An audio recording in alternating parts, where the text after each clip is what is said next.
Yo, what's going on, guys? Welcome back to the channel. If this is your first time here, my name is Vince. I post on this channel every single week talking about options trading, stock trading, investing into a long-term portfolio. So if you want to learn a little bit more about those topics, make sure to scroll down and press that subscribe button. So in my last video, we went ahead and reviewed my performance trading options in Q3. But in that video, we didn't get too in-depth in any particular trade. And that's why in today's video, I want to break down my largest loss from that quarter trading options on Tesla. Tesla was definitely a money maker in Q3. Myself, I was net profitable on the name, just about $4,000 to $5,000. But coming into this large loss, I was up over $10,000. So having that money in the bank, knowing that I was profitable on the name, it got to my emotions a little bit. I thought that I could continue to take larger position sizes, and this definitely took me away from my risk management strategy. I learned a lot from this trade, and I hope that making this video will help you guys see what I did wrong, and hopefully something that you can take away and implement into your own trading. So before we get into this one, make sure to destroy that like button for the YouTube algorithm, subscribe to the channel for some future videos, and press that bell notification so you know every single time that I post.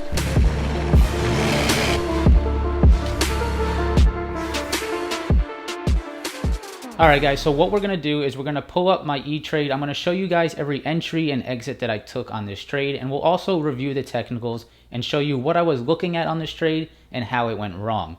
After reviewing it myself for this video, it was actually an extremely good trade, but due to my position sizing getting too large, my emotions kicked in, I took the loss, and a little bit after I took the loss on this trade, Tesla did exactly what I was originally expecting.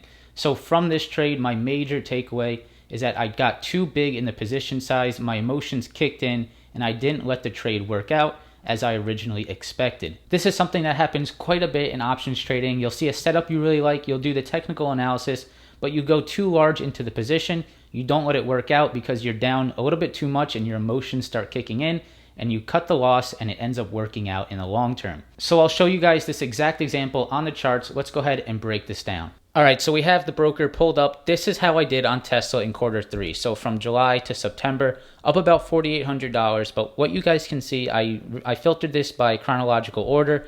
So starting in the beginning, this is June, July, and then into August. You can see that coming into my big loss, which is right around here, I was up really nicely. So I had a $1,400 winner, took some small losses, had a really big one here, $7,600, $1,700, $1,000.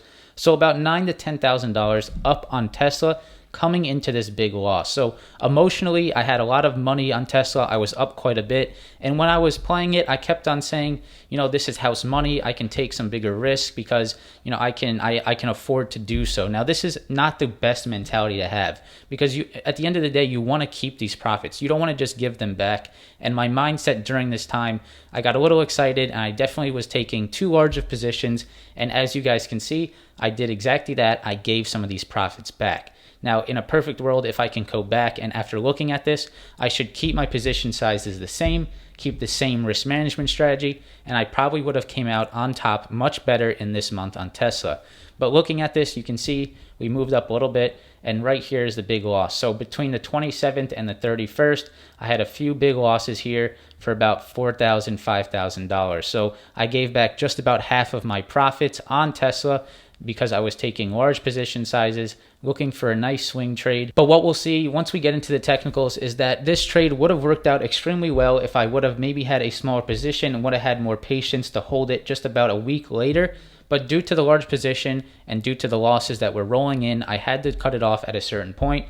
And at this time, it was around the 31st of July. So there's the loss. Ended the month still green on Tesla, or ended the quarter still green on Tesla, but definitely gave back some right here. So I'm going to pull up my Power E-Trade app, and that's right here, and we'll go through these exact trades. So right here, this is Power E-Trade, and this is my first fill. So on the 27th of July at 3:38 p.m.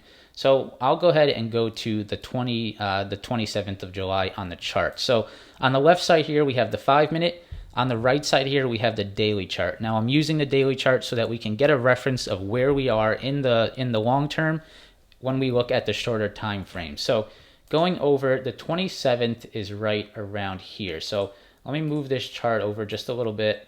And the 27th was right here. So Tesla had a really nice dip right here on the 24th. So this was a Friday. and then we open up Monday on the 27th. So if we look at the big picture, the 24th on Tesla in July was right here. So we had a big run up previous, and this is when I made those large returns on this run up on Tesla. And remember, this is now split stock prices, so this is post split. I was trading this pre-split. So still the same chart patterns. You can see a large move up. This is where I made that big profits on Tesla. And then right here on the 24th, we had a downturn, and I thought, okay, Tesla moved down to this really solid support area just around 280. And after Monday, which was the 27th, we had a really beautiful day. So right here on the short term, you can see this was Friday, this was Monday. We had a really nice run up on Monday, and I went ahead, took my first swing trade position on this Monday, looking for a gap up into the next day. So if we zoom in to Monday and Tuesday here on the shorter term time frames, I got into this position. If I pull that back up, the E-Trade back up, we can see I got into this position at 3:38 p.m. So right around the end of the day. What I was looking for was a swing trade. I thought Tesla would continue to bounce off these lows right here around 280, and maybe we'd see another move higher back to the highs of the all-time highs right here. Now what happened was we did not get that all-time high move. We actually consolidated for a few more days before actually making that breakout. So I did get into this trade a little bit too early. So I got into it here at 338. You can see the next day we actually gapped down, and I was instantly down in this position. So I was in a tough situation. I was still confident on the play because I was looking at the technicals, and I thought Tesla would really strong support here at 280 and that we would continue higher. So if I pull back up my trades, I went ahead and added to this position right here. I added 942 on the 28th. So the next day at 942 on this dip right here back to 296, I added to this position. So at this time, my position size was getting large, a little bit larger than I usually take. I was confident on the play, but my emotions were starting to kick in because of how large my position size was. So that is a first big takeaway of this trade. I was too large in this position. So pulling this up, I was down. Next day, I added once again. So 239, I added again to this position right here on the 29th. So on the 29th, I'll move this over. We'll go to the 29th. I went ahead and added on this day. After this run up right here, I thought, okay, Tesla might, try to break out today. Let me add to this, average down on the position, and try to continue to ride this higher. Now, after this trade, I've definitely changed some things in my trading. I don't like to average down to losers anymore. After learning from this trade, adding position and adding equity to a losing trade is not always the best strategy. You're just adding more money that you can potentially lose to a setup that may not work out. So I definitely added a little bit too many times to this trade, and it's definitely something that I have learned and taken away from it. Now, after this, the 29th, we had another flat day. I held it through this day. No changes to the trade, just continuing to hold. So right here on the 31st, which was this Friday, you can see we had a really big sell-off, and this was the day that I went ahead, took my losses, because we were getting to a point that I thought that this setup was starting to fail. So if we zoom out on this trade, why I thought that this day was setup was starting to fail was because we broke this pretty heavy support that I was watching on the short-term time frame. So 294 was where I was watching, and I was also watching 296. So on Friday, we actually broke through those support levels right here in the morning, and I went ahead and got out, took my loss, took one of my biggest losses of quarter three right there because my emotions kicked in. I was down, larger than I'm comfortable with according to my risk management, and that was the point where I had to take that loss. So if we take a second and do some hindsight trading, which I know everyone loves to do, but looking at this, I got into this trade right here on this Monday. So I was looking for this move that we saw a little bit later after this Monday gap up, this nice green candle. So I was early to the trade. You can see right here, we did not get that for maybe another 7 or 8 days, but in hindsight, you can see that if I would have held this a little bit longer and had a smaller position and would have been able to withstand some of this loss, it would have worked out great. So we had that exact move that I was looking for. Scrolling through the daily charts, you can see we saw this nice spike up just about 2 or 3 days after I got out of the position. Spiked up all the way on the daily up to 502, which post-split was just around $2,000 a share. So that was the move I was looking for. I was too early to it, unfortunately.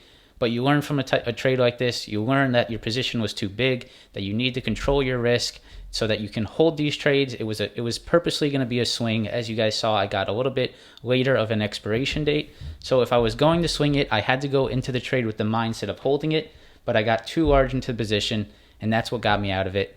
I'll learn from it. Hopefully this video helps you guys out. So if there's a silver lining to this story, it would be that today I went ahead and took a December call option on Tesla with the Discord chat, took advantage of this huge spike up today with some of that news about the S&P 500, up about 100% on it right now, about $854. Here's my other swing trade positions. I called this out in the Discord chat right here at 11:13. We had a lot of members get into this as well. One of the best days in a while for the chat on Tesla. Happy to see this thing moving like it did pre-split. So if there's a silver lining, it's that I'm making back some of this loss today on Tesla. So really awesome to see. So I hope you enjoyed the breakdown of that Tesla loss. Moral of the story is that I went in too large in the position, got emotional, and I ended up having to cut the loss early, not letting the trade work out. This is something that you should take away from this video. If you keep the positions small, you can let them work out. You can continue to ride and trust the technical analysis that you guys do. And if it doesn't work out long term, you take a loss that is manageable. If it does work out, then you took a great trade and you were able to manage your emotions throughout the trade and have it work out in your favor. Starting small, managing risk is definitely the #1 key to being successful as a trader, and it's something that I have instilled in myself and continue to do so into the future. At times, you definitely slip up like I did in this trade, but as long as you keep it manageable, you can recover from it. Don't try to revenge trade, which a lot of people do. They'll try to make back their loss extremely fast, and that ends up causing larger losses. Don't revenge trade. Continue to keep the same risk management strategy, and over time, you can make back those losses. Hopefully you guys learned something from today's video. If you did and you enjoyed it, make sure to smash that like button, subscribe to the channel for some future videos, and I hope to see you guys in the video on Friday. Peace.